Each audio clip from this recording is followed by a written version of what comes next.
All right, so it's presidential campaign season, and I just want to continue to highlight Tulsi Gabbard. She's a whistleblower in her own right, and she has the courage to address things that matter to the people. Now, the New York Post published a story. I'm going to read a bit of it. Afghanistan report bombshell. U.S. officials misled public about war for nearly 2 decades. U.S. officials failed to tell the truth about the war in Afghanistan throughout the 18-year campaign and hid evidence that it was unwinnable, according to the damning report by the Washington Post. The paper, which obtained a cache of government documents under the Freedom Information Act after a 3-year legal battle, reported that the American officials made repeatedly lied about the longest armed conflict in U.S. history. The trove includes over 2,000 pages of previously unpublished notes of interviews with people who played a direct role in the war during the Bush, Obama, and Trump administrations, including generals, diplomats, and workers and Afghan officials, according to the Washington Post. All right, I wanted to show what Tulsi Gabbard addressed about this while she's on the campaign trail. I don't know if you guys know any other presidential candidate, Democrat or Republican, or any other party, or I should say major party, that's addressing things like this.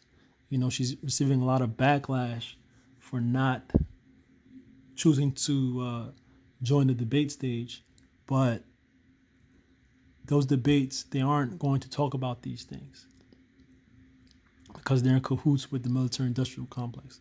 So let's see what she has to say. How many of you saw Afghanistan in the news today? A few of you. There was an article that was published in the Washington Post that linked to, I think, thousands of pages of documents that came from the government that were gotten through a Freedom of Information request that basically pointed to how for nearly 2 decades we, the American people, have been lied to about where our taxpayer dollars are going in Afghanistan and why. Now, if any of you have heard me say anything before, you know that I have been very focused on how we must end the waste and abuse that has gone on in our country's waging of these regime change wars, toppling dictators in other countries for so long that has cost us tremendously in American lives, cost tremendously in the lives of the people in the countries where we wage these wars, and that have cost us as taxpayers over $6 trillion since 9/11 alone. These are wars that have undermined our national security, strengthened terrorist groups like ISIS and Al-Qaeda, wars that we've waged in places like Iraq and Syria and Libya. And this ongoing war in Afghanistan where people are questioning more and more, what are we doing there? We're still spending $4 billion every single month in Afghanistan right now. Where are these dollars going? What objective are we trying to accomplish? How does that serve the best interests of our national security or the people of our country?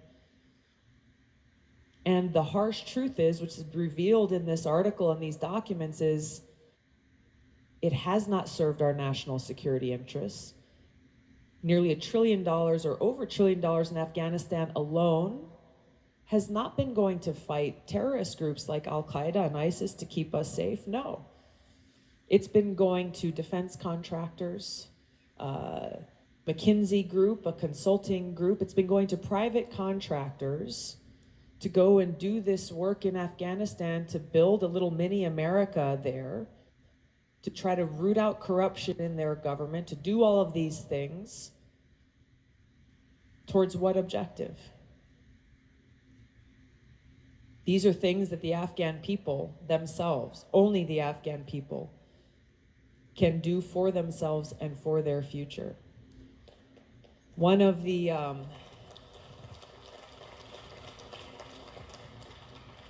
so I mentioned, we're spending $4 billion every month in Afghanistan right now.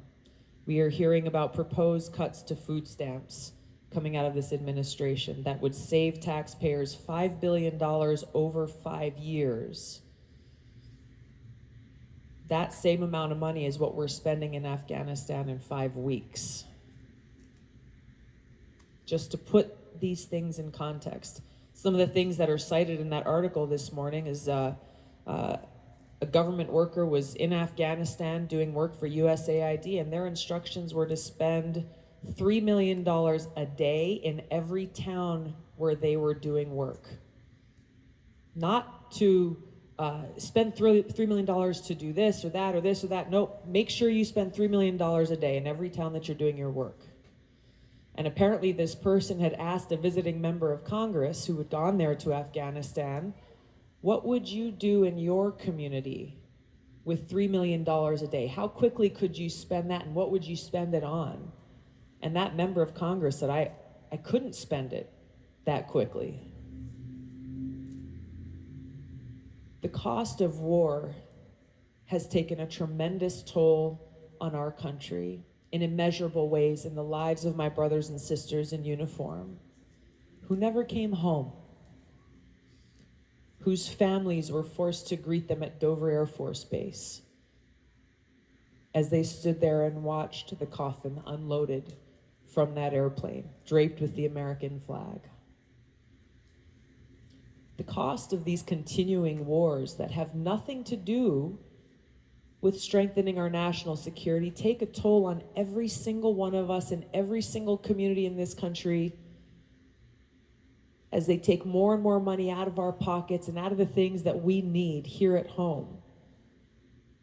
As our own government lies to us about what it's being spent on and how it's supposed to help us somehow. This must end. Enough is enough. No more lies.